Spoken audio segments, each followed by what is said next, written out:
Would you declassify the Epstein files? Yeah, I would. All right. I guess I would. I think that less so because, you don't know. You don't want to affect people's lives if it's phony stuff in there because there's a lot of phony stuff with that whole world. But I think I would. That was a fun interview, if you guys remember that one. But it was a lot of phony stuff is in there, he said.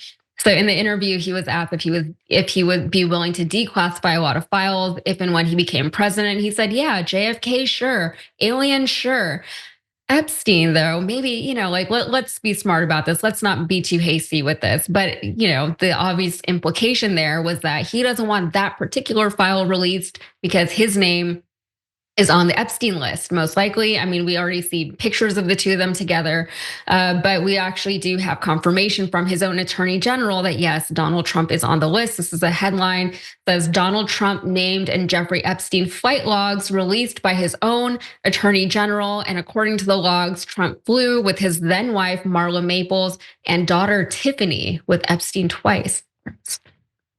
So we will get into what was actually released, but we do have to let you know about all of the chaos and the surrounding the release, because this is what it was found. The whole saga started on Fox News on Wednesday when Pam Bondi announced that the Epstein documents would be released on the following day, specifically the flight logs. And those are the same flight logs where Trump's name can be found. Rather than releasing them publicly, however, 15 right-wing influencers got copies to take photos with and bring home. And this includes Jack Posobiec, DC Drano, Chaya Rychik, and others. Obviously, this wasn't exactly what was promised as far as the release, and other right-wingers are mad about it. They're not happy about it, including Laura Loomer, Trump's BFF Laura Loomer. She said on X, there are no Epstein files. The binders are props. Every single one of those right-wing paid influencers lied to all of you today. They engage in deception to run cover for pedophiles. They posted selfies with prop binders, liars and deceivers. Okay, so seemingly just to make a bad situation even worse, the GOP House Judiciary Committee posted this.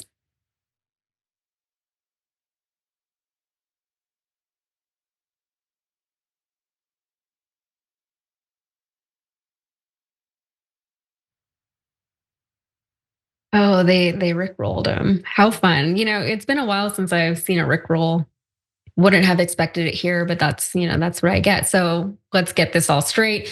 So they campaign on their opponents being pedophiles, right? And then they release the documents, and then the documents seem to prove that these people are pedophiles. And then you delay for over a month until releasing it. And then there's like a hand-picked selection of allies. You release it to these people, and these are right-wing influencers who, up until now, were celebrated by the right wing, including by people like Trump. And then they rickroll people who want to see what was promised to be uncovered.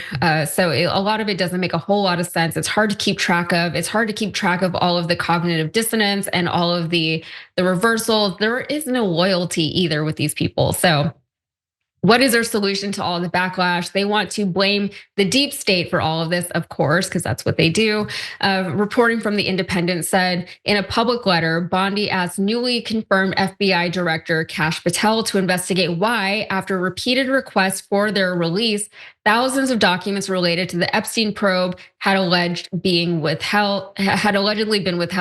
In a post on X, Patel said that there will be no cover-ups, no missing documents, no stone left unturned.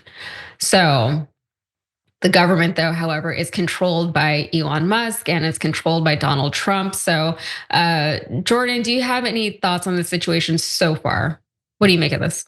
Yeah, it was extremely funny to watch Trump round up a bunch of the dumbest and most credulous right-wing influencers, bring them to the Oval Office, give them a binder full of documents that were totally redacted for material that has been available unredacted online for years, and watch them wave these binders around like they got some exclusive first look at some confidential information.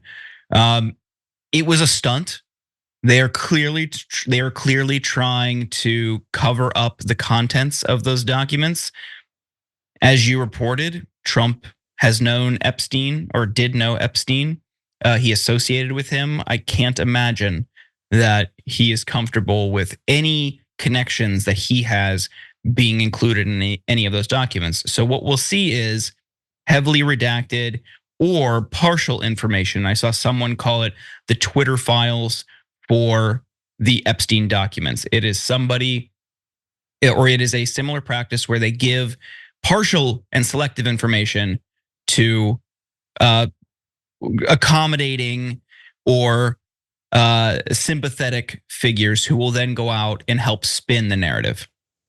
Yeah, and I think this is just such a good example of the fact that we need to be so diligent and so vigilant whenever we're consuming online media.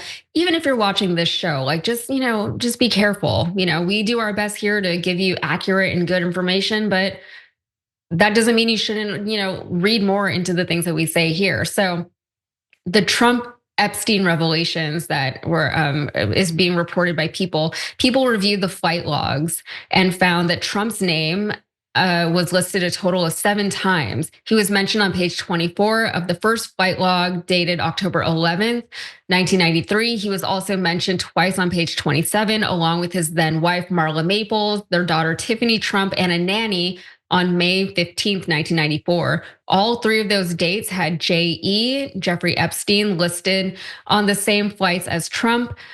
GM, possibly Ghislaine Maxwell, was listed as a passenger on the October 1993 flight.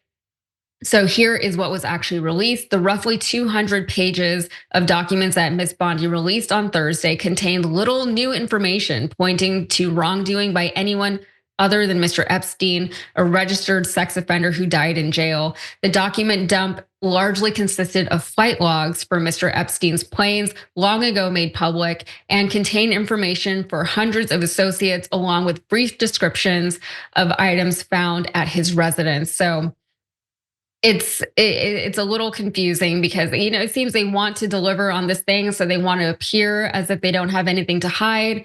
But it's hard to appear as though you have nothing to hide if you're just redacting everything anyway. So, Jordan, any final thoughts? It's ridiculous. Like all of these alleged document dumps are going to be heavily redacted or selective. And they say he's the most transparent president, and this is the most transparent administration in history. And we know it's not. It's more spin, it's more puffery, and it's more propaganda.